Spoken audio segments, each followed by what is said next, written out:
How to back up a computer.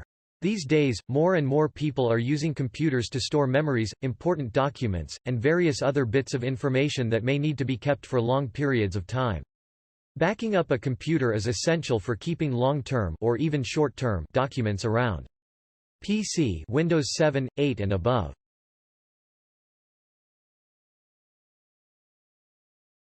Find an appropriate storage device. You will need a device which is capable of storing all of the data you need to back up.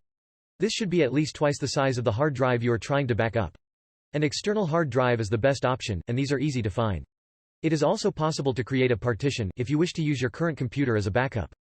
You should be aware, however, that this is a less safe option, as the system remains susceptible to viruses and hard drive failure.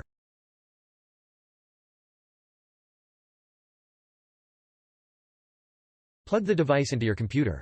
Using a USB cable or other method of connection, plug the storage device into the computer you wish to back up. Inserting the device should automatically bring up a dialog box asking what you'd like to do with it. One of the options should be to use the device as a backup and open file history. Choose this option. In the event that this dialog does not open automatically, you can set up the backup manually by going to the search and looking up file history. It can alternatively be found through the control panel.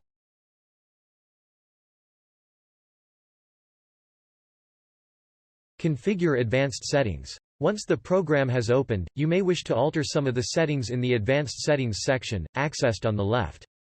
This will allow you to change how often the computer makes a backup, how long files are kept, and how much space is allowed to be taken up.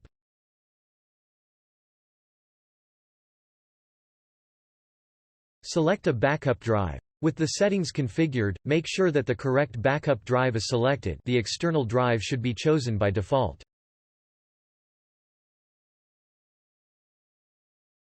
Click Turn On. With all of the settings entered correctly, click Turn On. This should start the process. Be aware that the first backup can take quite some time and you may wish to begin the process at night or before you leave for work, so that you will not have to use the computer during the time that it is working. That's it, you're done.